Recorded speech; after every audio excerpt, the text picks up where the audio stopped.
the next one, Linda. Linda, you can go to the next one.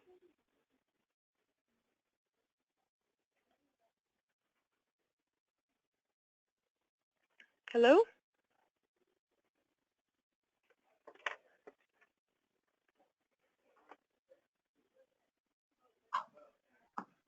Okay, sorry about that, Melissa.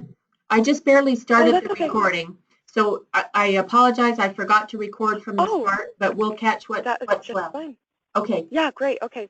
So switch. Yeah, you want me to switch? You can just go to the next one. So, okay, great. These are some other resources you'll find at the bottom of the page. So these ones are just online and, and local. I mean, if you look at, Utah Nonprofits Association, Local First Utah, so there's Utah-specific resources, but then there are some other national, if you look at SBA Learning Center, U.S. Export Assistance Center. So just a lot of resources for women business owners here on our website. All right, and so the next one, we'll talk about online training. If you want to go to the next slide, Linda. So our online training is called Build Your Dream Company, and this was just in the last year something that we launched specifically for women in Utah. So these are, it's going to be different videos talking to entrepreneurs across the country about how they started their businesses and the different topics you can see for the course modules. There's 15 course modules. So we'll start with an introduction and go through things like writing a business plan and creating your brand and how to do low-cost marketing and pivoting to multiple revenue streams. And so this is just a really good resource for women. It costs $99, but we have paired with the Utah or Governor's Office of Economic Development with Linda and Rural Development and to provide refunds for, or I guess scholarships for women who qualify for the scholarship. And so what we have them do, and so what we've been doing is doing this by area. So when we do a launch event, and I'll talk more about the launch events, when we do a launch event in an area, we present this opportunity to these women to get this for free, but what they do is they'll purchase it up front for $99, and then they'll complete the training and submit a business plan, and we'll refund them the full cost of that, of the modules, and they have it forever. It's not something that runs out. It's a lifelong subscription to this Build Your Dream Company that they can always have access to. And so something we're working on right now is for women who can't afford the cost upfront of $99, we'll have an application that they can fill out, and then for $20 they can purchase the full Build Your Dream Company training, but they won't be reimbursed in the end. So, but they do get that for a discounted price up front, which is different than having to pay that $99 initially. And so, yeah, this is something that we are pushing statewide because we know it'll help so many women, and it's there are lots of resources for women through SBDC and through SCORE, and a lot of really great, a lot of the economic development directors meet with women business owners, but this is something that they can do on their own time. They don't have to set up a meeting with anyone, and so it's a great opportunity for them to work at their own pace and to build their own company based on these principles. So Melissa, can I just give you a quick kudos on this. I actually went in, I have a daughter who's starting a business, and I said, I will pay your $99 if you get on and try this. And I sat through a couple of the modules with her. This is really high quality. There are videos, there are exercises to do. It's actually a really fun way to learn. So I just would recommend that highly to anybody who knows somebody who's going to start a business. And then I'll let you go on this event because we'd like to get as many women in each of these counties to show up as we can. Are you ready for me to turn the page? Yeah, that'd be great. And we're so glad Linda's daughter's using this. Thanks so much, Linda, for helping her find that. So then we'll talk about the last part of our rural outreach is these launch events. We call them Women Rock Business. And this picture here is a picture from Cache Valley, or sorry, Brigham City. And we had over 60 women attend this event, and it was really powerful. We highlighted a local business owner. We highlighted local resources for women. We showed them our online training and gave them confidence to succeed, and along with all of these resources. And so we had representatives from a lot, the SBDC there and from SCORE and other resources available so they could network with each other and talk together about their businesses. And a lot of them were able to trade business cards and to get advice from one another. And so this was a really empowering opportunity for them to come together and just meet with other business women and to get those resources. And so if you want to go to the next one, Linda.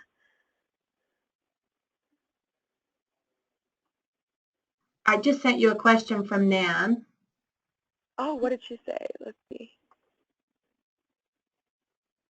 I'm trying to find that. Would I find that in the chat? Nan, Nan's question.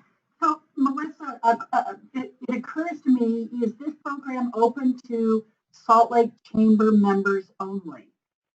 Oh, no. So the Women's Business Center, although it's housed in the Chamber of Commerce, you don't have to be a chamber member to access our services.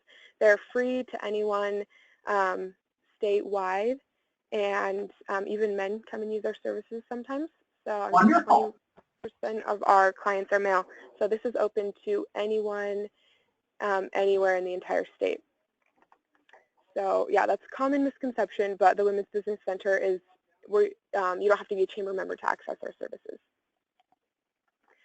And so just another note on the launch events is that we, well, I personally coordinate those with the local chamber representative who we are partnering with.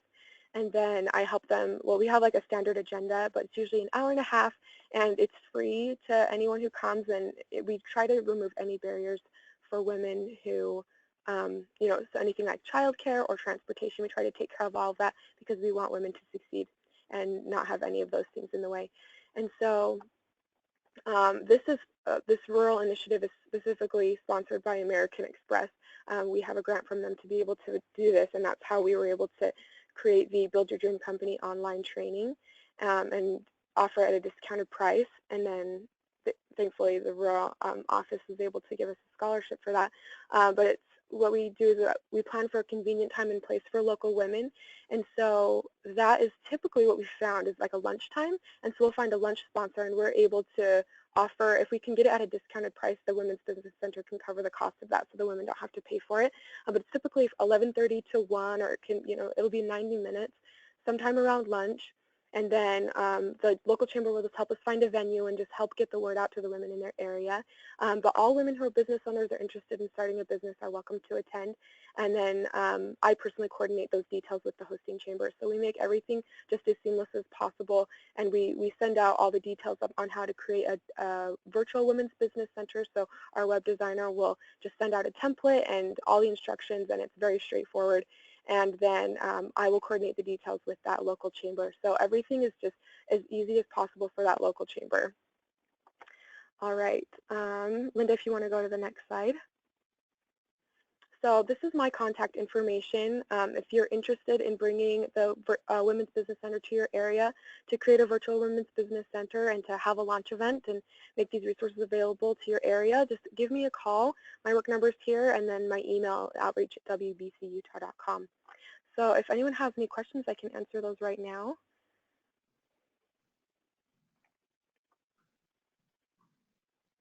Melissa, you said something earlier about maybe having childcare at some of these events. Is that up to the local chamber? Or? Yep, that's up to the local chamber, and it's something that we can provide. I mean, like we can, you know, bring childcare assistants with us, and just have women there that are willing to, you know, take care of the kids while the women are in the launch event, so that they're able to help. You know, like they can bring their kids, but they don't have to watch them while they're there. This is wonderful, and I applaud the Salt Lake Chamber for making these connections statewide. Thank you, Linda. Any other questions, anyone?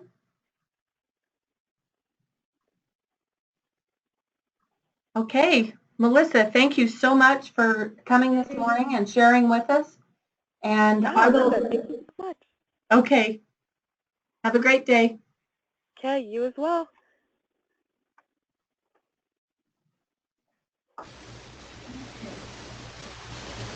So our next, so that was again just so for the video, that was Melissa Richardson from the Salt Lake Chamber Women's Business Center, and she was presenting on this entrepreneurship launch events.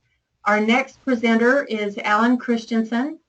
Alan is from the Small Business Development Center. I've known him for years. He has done great things in Central Utah, assisting businesses. And the other thing that we have noticed over the years that's so important for rural counties is effective leadership. And so Alan offered to present today. He's going to do kind of a hands-on experience as well, and then let you know about an event that's coming up. Alan, would you like me to try to turn over the computer to you, or do you want me to run the PowerPoint like I did for Melissa? So if it's okay, Linda, let me just see if I can actually have a link that I sent to you by email. Maybe while I'm getting this queued up and ready here, Linda, could you, if you're listening, just grab a pencil and a piece of paper, because during this I'd like to do a little activity that's going to require you to have a pencil and a piece of paper. So grab that, and while you're doing that, I'm going to see, Linda, what I'm trying to do is post a link to everyone. If you want to email me that link. I did email it, and I also am trying to post it in the, I think, yeah, I just posted it, but I don't know that it's actually linkable. You might have to cut and paste it. Okay, where did you post it, Alan? Oh, in the chat box.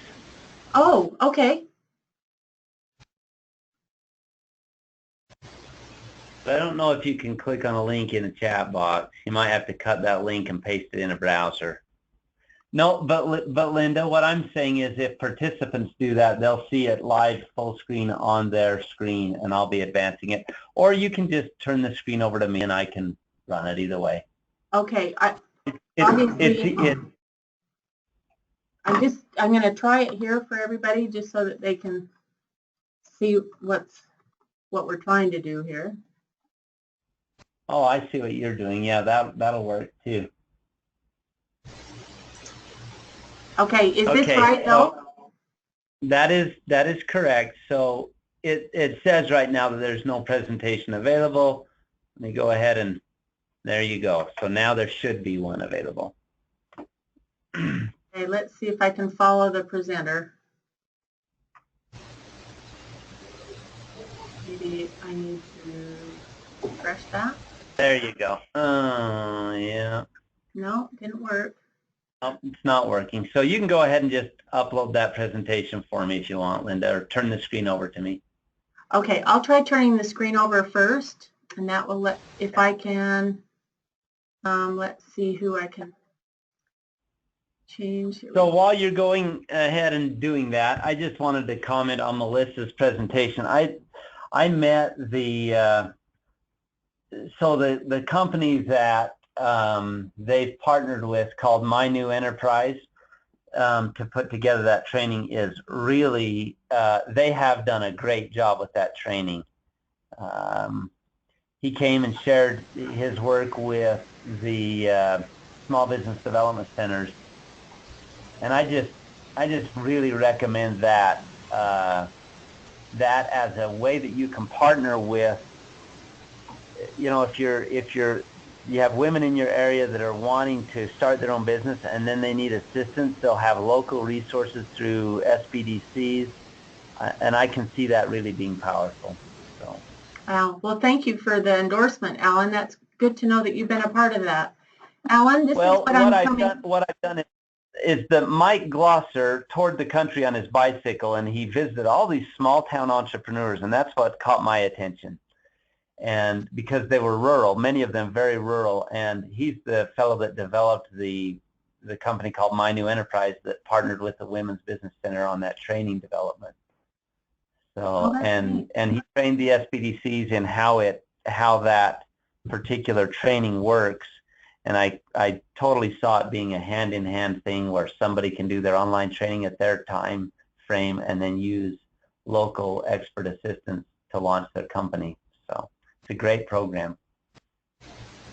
So I'm having a hard time getting your screen, Alan. This is what I get. Do you need to press your screen?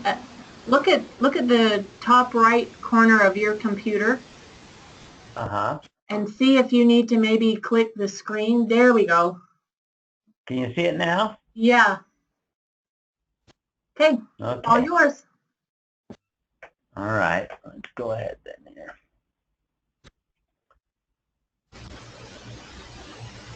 So this presentation is, so on your screen, are you seeing the full presentation, or do you have my little GoToMeeting thing over the top of it?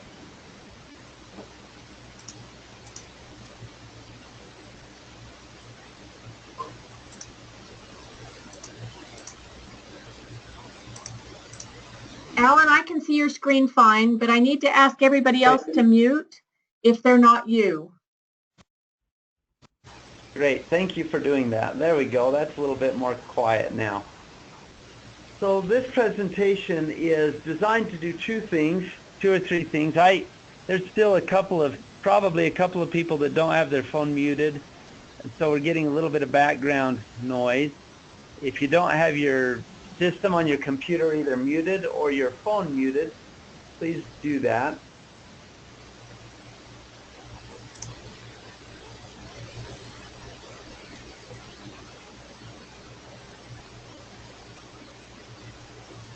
So we'll go ahead then and begin with this leadership, how to engage those you lead. I work with hundreds of small businesses, and they're in a rural area because I'm here in central Utah. In fact, I've got a little slide here to introduce myself as well as the training program that we're offering.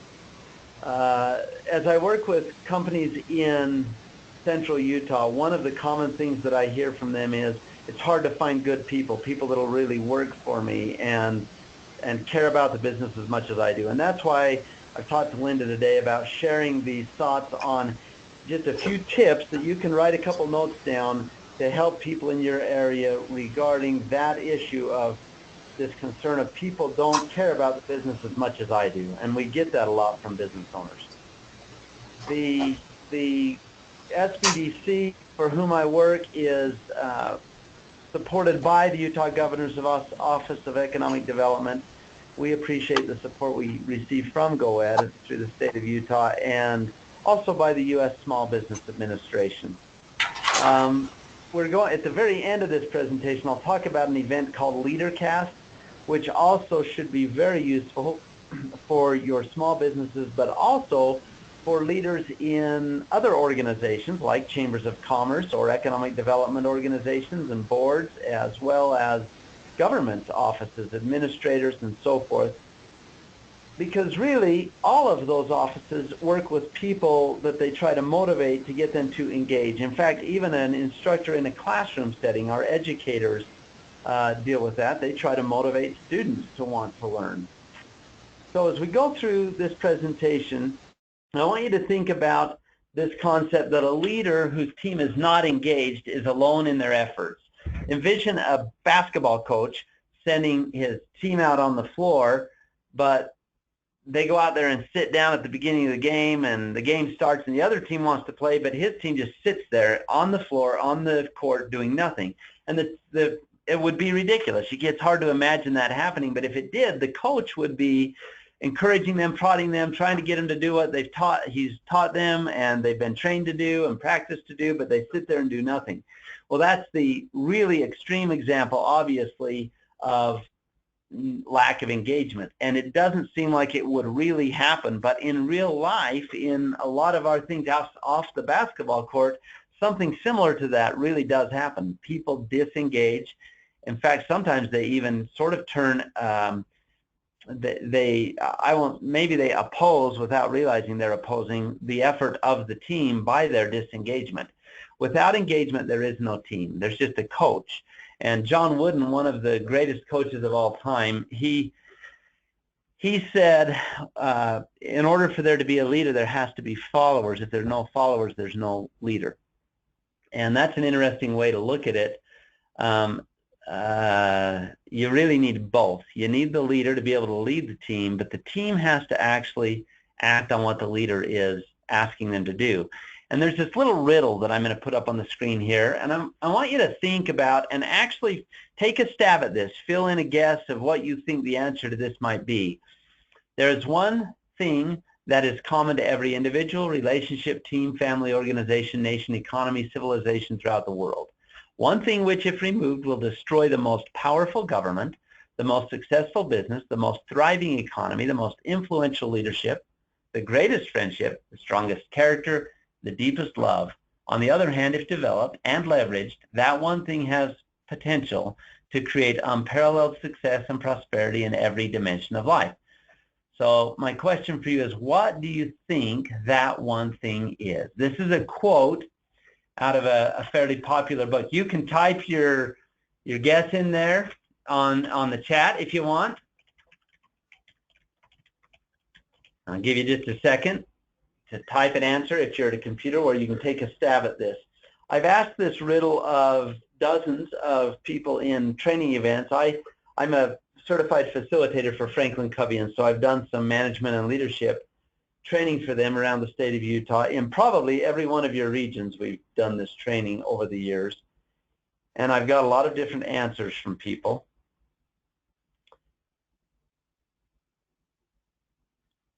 I don't have any guesses in the chat there. Okay, Randall says communication. Any other stabs at this? Communication is a really good answer, and it's one that we get quite a lot.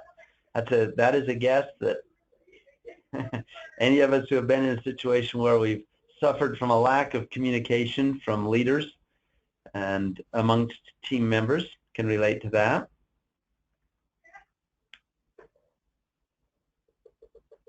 Now, I get a lot of different guesses. One that I actually get a lot is love. I get concern. So if people aren't concerned or caring about something. Any other guesses? So I'll tell you the name of the book that this came from, and it'll give you a pretty good clue. It's authored by Stephen M.R. Covey. That's the son of Dr. Covey, and the book is called The Speed of Trust. And in his book, from which this quote is taken, the answer to this is trust. It says if you remove trust from the equation, everything else seems to sort of degrade significantly. Now, if you've been in a scenario or a situation on a team, in a group where there's been low trust, you can probably relate to that concept. You've experienced it. So with that, let's go ahead and talk about 7 keys for engagement of people. The first one being trust, and that's why I use that little introduction, because trust is foundational. Vision, purpose, servant leadership, passion, communication, creativity. Servant leadership, that number 4 item, is sometimes called beyond you leadership. And the concepts here are taken and adapted from a study and a report produced by an organization called Leadercast. And they put out this report on employee engagement, and these are the 7 keys that they discuss.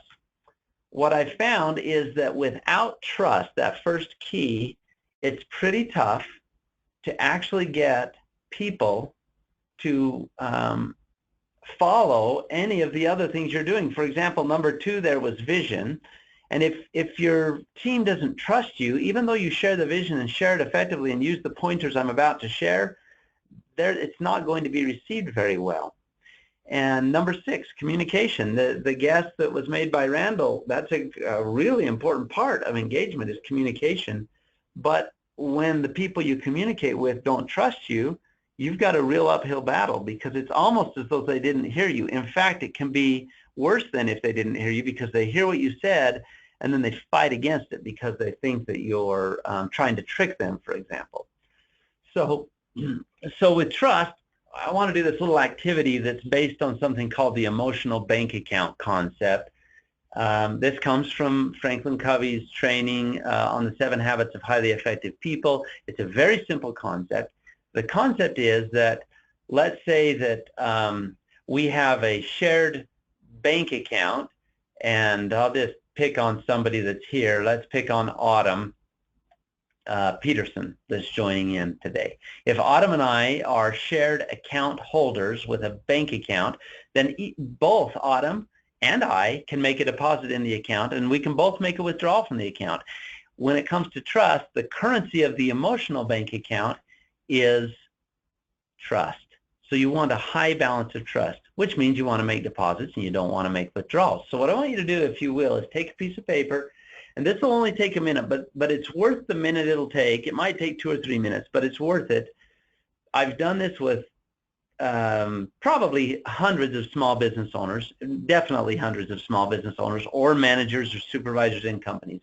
It's the one thing that I've done that I get a lot of feedback from them saying that made the biggest difference for me. I spent a day and a half in this training with you from Franklin Covey.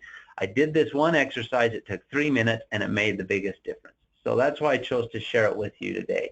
Down the middle of your paper, draw a line, and on the top of the paper, on the one half, write deposits, and on the other half, write who needs it now, or who needs it. And so what we're going to do is just list a couple of types of deposits, because trust is something you develop conscientiously. It doesn't just occur coincidentally, or it does happen naturally, and loss of trust happens naturally, but you can also make it happen deliberately. So here's an example of how we can make trust happen. Below the deposit side, if you write clarify expectations or expectations, then think in your own team. It might be at work, or it may be in your civic group. It could be a church group or organization. It could be in your family. It could be just in your personal life with friends and other people. It may be, when I first did this exercise, I actually thought of several people that needed me to clarify expectations that didn't work for me. They weren't on my team, but they were stakeholders. So, for example, you're an economic development professional, but you're trying to work with a mayor in a community, or with a president of a civic organization of some sort. Who needs you to clarify expectations? When people are clear on expectations from you, when you give them a clarity, it's like making a deposit. It's saying, I have entrusted you with this goal I have, this vision that I have. A second one you can write down is acknowledge good performance. Who in your life needs this? Now, obviously, what I'm going to do is ask you when we're done with this not to throw the paper away, but to actually act on this. You've got a few days left this week. It's a short work week, but hey, you've got 4 or 5 days to just set a goal that says, okay, I'm actually going to check these off. I'm going to keep this paper till I've checked off each one of these. And you could write more than one person's name. Who needs you to acknowledge good performance? The third one, feedback. If you write feedback, or give and receive feedback, even if the feedback is not saying, hey, great job. It might be saying, I've observed a problem. Here's something that I'd like to give you some examples of what I've observed, and you're sharing with them some constructive criticism. When you do that, people get they get from you something that builds trust, even though it's negative, or it's saying to them, you've got to improve in this area, or I need you to change the way you're doing this. So it can be positive or negative. Who needs that from you? The fourth one, keep commitments. This one doesn't need a lot of explaining. If you say you're going to do it, do it. I know that in families, children to parent, spouse to spouse, as well as in your employer organization, when someone says they will do something and then does not follow through, it's a huge withdrawal. So with Autumn, if I told her, I will do this, I will call you, I will provide this report, I'll give you this help, and then I don't do that, it's obviously a withdrawal. One of the things that we can do as a deposit is to apologize when we have not kept a commitment. Be loyal to the absent. Obviously, if they're not here, I saw that Chris just left the meeting. If we now start talking negatively about Chris, and Janet Callahan chimes in and says, you know, Chris isn't here to defend herself. And really, if you've got a problem with Chris Allen, I think you ought to, why don't we just go talk with her? We can probably help her more by doing that. You know, if that were the case, Janet wasn't calling me on the carpet or making me feel bad or belittling me. She was just defending Chris, just trying to come to the aid of someone who is not there to defend themselves. Just being loyal to the absent is a huge deposit in a bank account. Suddenly, we all trust Janet more because she did that. Listening to concerns that other people have takes time. It takes a lot of time it takes courage, actually, to be brave enough to listen to a concern that they have, especially if that concern makes you uneasy or makes you feel like maybe you're not doing something as well as you could, or if it's a concern that they really have and you take the time to listen, it's very validating to them. It affirms to them their value, their opinion's value. And so it's a deposit. It's a huge deposit in a bank account. If you've got someone that's been voicing concerns to you, you need to take the time to try and have some empathy, listen until you do have empathy and can see it their way.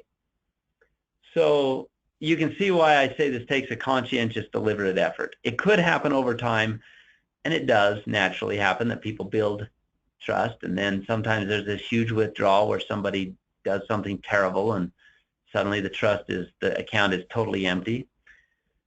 Well, the last one is to apologize sincerely when you make a withdrawal. I say last. It's the last on this set of slides, but there's a lot of other things. You can spend time with other people. You can allow for vulnerability, share something very personal with another person, another individual, and it makes you somewhat vulnerable. That actually builds trust. Going through difficult experiences together is a depositing type of an opportunity for you. Setting high expectations for another person can be a big deposit because it communicates to them that you believe in them. So hopefully you've got a few names written down on your paper. I invite you to act on this. It's the foundational thing for creating engagement, but it's also the key to all interactive principles. In other words, principles where interpersonal principles. Anything that has to do with interpersonal communication rests on the foundation of trust. So it's not just engagement, it's everything that's dealing with you and another person, anything interpersonal. And so you're going to get more done, and it's not that you're manipulating other people by making deposits, it's that you're helping them bring their very best to the table by laying this trust foundation. Let's see, I'm going to go ahead then and move on to the second point, vision. In thinking about vision, it's something that if you don't know where you're going, or you don't have, if you had a blindfold on and you can't see where you're going, or you're in the dark, so to speak, you're going to feel like stopping. You're not going to want to move forward. In order for us to want to move forward, we have to know where we're headed.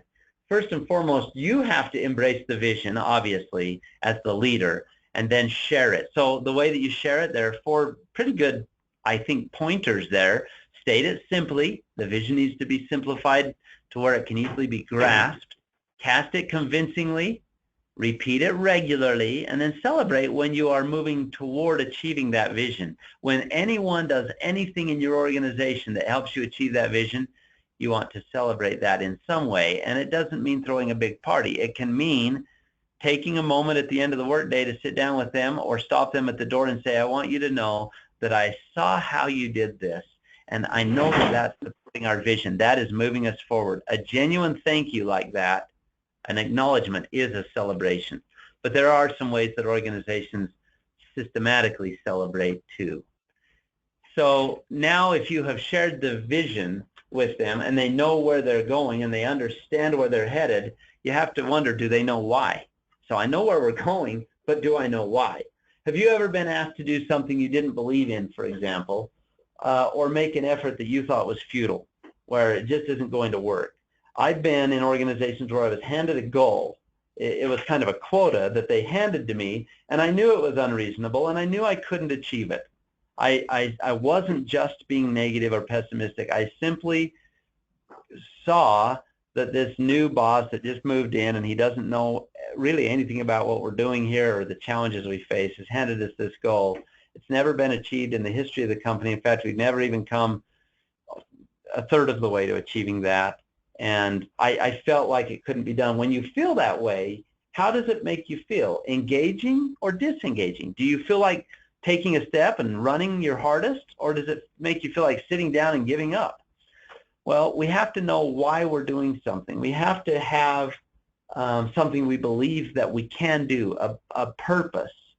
And when we have something we believe in, that inspires us to find meaning in our work. And so we connect the dots between what I'm doing and what the vision was, and it gives me purpose.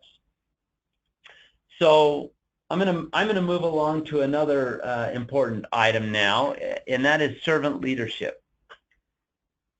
Sometimes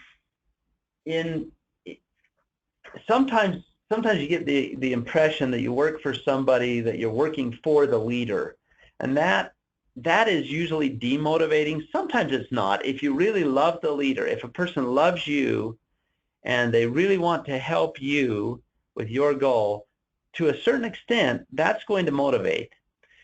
But how about if you flip that around to where you're serving them? And in fact, because they're being served and empowered by you, it helps them feel like they can achieve more, and it helps them with the resources and the guidance that they need to achieve more. If you'll provide that to the people that you're trying to engage, that's called beyond you leadership or servant leadership. You're kind of seeing beyond you. Let me give you a thought here.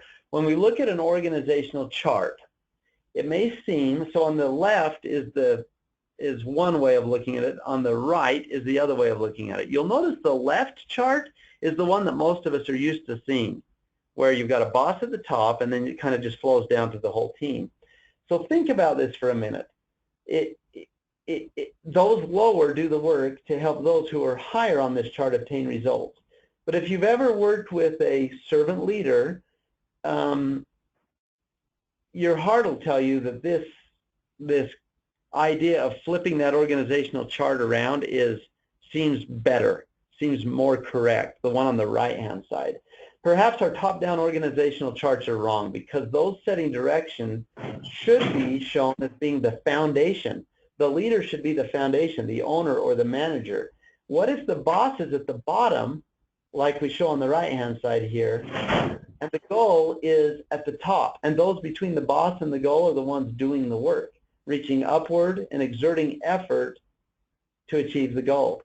Then it makes sense that the boss would support and uphold those striving to achieve that goal. And in some circles, that is called beyond you leadership, or in others, I've heard it called servant leadership.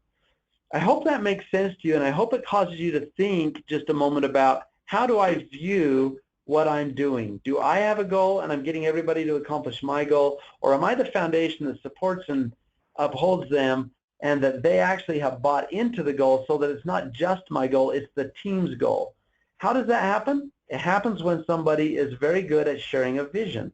I've worked with and for visionary leaders where just to be around them, you sort of adopt their vision and you want to accomplish the thing that the team is working toward. You feel part of it. You feel like it matters to you. They've helped you find purpose in your work. They've done all of these 7 tips, and that's why it's no longer just the boss's goal, it's the team's goal, and the boss is the foundational supporting part of that. So I would encourage you to think, kind of flip your thinking around on this organizational chart for just a moment. Passion. The next point here has to do with thinking about what needs to be accomplished and then aligning that with what each individual does well. So if I have on my team an individual who is really talented with details, so let's say I have Jeff from Box Elder County. So he's on this presentation with us, and Jeff Hadfield is, I don't know, but let's just say he's really, really good with details, very detail-oriented. If in my goal of our work, in the vision that I've cast, I can see a role where that detail-oriented aspect that Jeff brings to the table, that talent, is going to be very important, but I have him in a different role, then there might be a problem there. I might need to make sure, you know, I got him on our bus, he's on the right bus, but he's not in the right seat, so to speak. So I might need to make some adjustments. Or maybe that doesn't mean changing his job or his title. I'm not saying that we go in and shake all of that up, but I am saying a couple of things can be done. One, when we're hiring or recruiting new individuals in a formal team organization setting, we want to be really careful that we slot properly. We get people that have talents and skills and abilities aligned with the responsibility they would have. But the second thing is, what if they're already in your team? What if they're already here? So I actually did a presentation similar to this for a number of companies over in Price a few years ago, and it was a 3-week deal. And on the second class period, the second week, I mean, that company came and they were 1 employee short, and the boss came and said, hey, so-and-so is not going to be here today. And I said, why is that? And he said, well, last week you gave that visit to us about aligning roles and responsibilities and passion with what we're doing, and this person that works for me came in and just told me, you know what, I'm not doing you any favors by staying with the company. I don't really enjoy what I'm doing here. I don't have any interest in it. It's a paycheck and that's it. And the boss said, I've noticed that, and I guess I'm not doing you any favors by stringing you along and being shy about having a conversation and maybe even letting you go. And they mutually agreed that they needed to part ways. And it was for the best interest of that employee and for the best interest of the company. So I'm not saying that you want to do that in every case, but you can probably find ways to leverage talents and interests in their current job without shaking things up too much. You can connect the dots and say, what are you good at, and how does that have to do with what we're doing here? What do you believe is important is also valuable. I'm going to be talking to you about the Leadercast training in just a moment for the last couple of minutes here. I'm heading up a team that's planning and organizing this. It's the world's largest leadership training event of its kind. And we're hosting that event at Snow College. And the team, the other day that I was talking to, we were worrying about budgets and ticket sales and how to make sure that the big screen on the stage and all of the other logistical items are put in place properly. And I just stopped and stepped back and we watched a little video about vision and passion, and I said, are we forgetting the purpose? Are we getting kind of burned out on this whole project because we're forgetting the purpose? Our passion. All of us on that team have a passion for bettering the lives of other people. And we believe that this leadership event will do that. And not only better the life of the attendee, but if a school teacher who's kind of burned out attends this event and it changes the way they think, and they adopt 1 or 2 principles, and they can go back and change how they handle things in the classroom and engage students and help them find their voice, so to speak, and become leaders, that's a big deal. We helped one person that then, over the next several years, may help dozens of kids who are tomorrow's leaders. We only have about 30% of the state of Utah are student age, young people, like high school and younger, and yet 100% of tomorrow's leaders are made up of that age group. So if we can influence them, what difference does it make? A huge difference. Or if one business owner or one economic development professional or one government office administrator or leader can come and experience a change and then go back to their community as a leader and change that community, it's tremendous. And so when we thought about our purpose and our passion for helping others, suddenly we're energized and we want to do a better job. So I can't say enough about the value of passion, hiring the right people, putting them in the right role. In fact, I'm going to just share one other thought. Sometimes we hire people, and then if they're not doing a good job, we yell at them. We tell them to do it better or different, or do this like Susie does, Mary, because you're not doing it right. Well, then they get frustrated. We tell them to be more positive. They've got a bad attitude about it. You need to see things differently. You know, they're smiling now, but they're still doing a poor job, and now they're actually resent our comments. What we really probably are trying to do is take a person who's left-handed and make them do the job with their right hand, to write right-handed even though they're left-handed. I can even send them to right-hand writing school and get them trained in right-hand writing, but they will never write with their right hand as well as someone who naturally writes right-handed. They just never will. And so what I can do is find something that they can see that they can do left-handed really well in my organization, so to speak. Probably way too much on that, but communication. Let's talk a little bit about communication. This is another one of the keys. It instills confidence because it allows people to see what's ahead and make them aware of their surroundings, and that's why it is a key driver of communication. If you know what's going on, if the people above you, so to speak, or if we invert that organizational chart, the boss who's below you as a foundation supporting you as you reach upward to the organization's goals, if that person communicates with me, then it encourages me acting or engaging. And here's why. If you're driving a car down a mountain road and it's dark and you can't see, your headlights go out, for example, you don't know what's out there, what do? Do you push the gas harder to go faster, or do you push the brakes and slow down? Obviously, you push the brakes and you slow down. Why do we do that? Because we're uncertain of what's in front of us. Uncertainty breeds inactivity. Conversely, communication can instill in others confidence. So communication, for that reason, is a very important aspect of engagement. Culture of creativity. We want to create a culture of creativity among those that we serve because it makes them feel that it's safe to innovate. They can create something or make an effort, and even if they fail, they can start again. This encourages problem solving. It encourages a lot of positive things, one of which is engagement.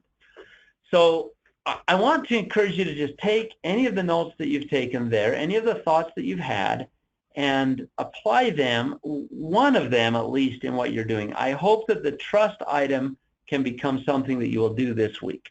With that, last couple slides on Leadercast. It's on May 5th, and like I said, I have a lot of people say the team doesn't want to perform. They're not doing their job. It's hard to find good people. I hear those kinds of comments. What they're really saying is, I want them to care about this business as much as I do. It's my baby and they don't care. Or in all of your communities, you've got very gung-ho, mover and shaker types that are really caring about your communities and your counties. And then they get these teams that don't care as much as they do. Why not? What can we do? Well, we can help them have purpose. And the theme for this year's Leadercast event is Powered by Purpose. It's the largest one-day leadership event of its kind. It's just an epic leadership experience with experts that are renowned for what they do and what they've done coming to present. It's a live simulcast. It originates in Georgia. We receive a live broadcast on a big screen. We have a live MC as well as some in-person activities to engage people, and it's very affordable. Here are the speakers that are coming, and we can send out a flyer to you afterward. As you look at some of these, I won't take the time to go through all of them, but I will just tell you there's a couple that you probably don't know them by name, but you would know what they did. The bottom right-hand side, Jim McKelvey, he's the co-founder of Square. If you swiped your card on somebody's phone or tablet, he founded that company. Andy Stanley on the top toward the right there. We don't know him real well here, but he's the head of something like 70 congregations for close to 100,000 members. He's a minister, but he's also an author and communicator. He's back east, and very, very, very good. I've heard him speak. Last year, Dr. Henry Cloud also spoke last year. He's a psychologist and a leadership expert. Tyler Perry, the one in the top center, many of you will be familiar with him if you've watched anything on Oprah, or he's done a lot of movies, television shows. He's a presenter and a speaker that was born into poverty, had a life of neglect and abuse growing up. He's risen above that, and he loves to share the leadership principles that he's learned. His will be excellent, I think. Who is it for? Community leaders, elected officials, economic developers, church and civic leaders, educators and administrators, business owners. I would say parents. Families are a pretty basic unit that needs leadership, and there's some great things for parents at this event as well. We, because of the Small Business Development Center, are targeting and focusing on business owners, and we've got some special programs to help them, but I would love to have you invite all of your community leaders and economic development professionals and elected officials to this event. It would be powerful personal professional development training for them. Runs from 8:30 to 3:30 at Snow College in Ephraim. Lunch is provided. CEUs are available. Anybody that's in a profession that needs continuing education units, they can receive those at this event. You can go to the event in Atlanta. It costs about $900 to do that. Locally, if you attend here, it's only $149. We have an early bird special until March 10th. It's $99.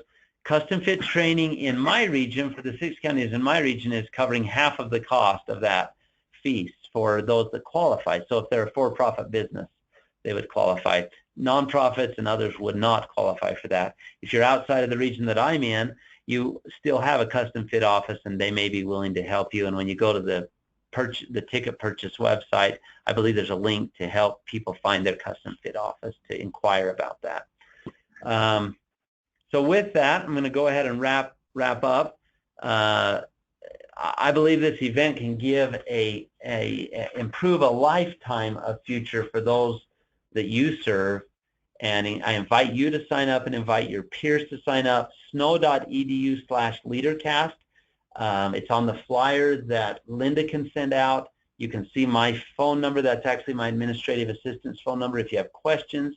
We would even host groups. If you've got an association of governments or a county office or a large group that is a chamber, we could get a room for your lunch that is separate. So you can have a lunch meeting. It's like an hour-and-a-half lunch break. So you could bring the whole group to the event that day as a great professional development opportunity. Just let us know in advance, and we could arrange for you to have a separate lunch meeting with your group. So I'm going to go ahead and wrap up. I probably took too long. If you have questions, you're welcome to email me or ask them right now if you'd like. And I appreciate your time. And thank you, Linda, for allowing me to share this training. You're welcome. Before we lose people, James and I were just talking behind the scenes, and this may be something that people would want for their targeted businesses. If they want to do, instead of doing a summit in your own community, if you want, we could help with the registration fee for people, businesses that you know would benefit from this. Any other questions for Alan? That would be a great idea, and if you know of anyone in your community that wants to help sponsor this event, have them call me as well. But the targeted business thing, I just know that so many small businesses suffer from a lack of the leader being the leader of the company. They've started a business, they're running the business, they're the technician, but they haven't really stepped up to leading a company to move it forward to where it will hire people and help the economy in their community in a lot bigger way. So I could see targeted business funds being very much well used for this type of a thing.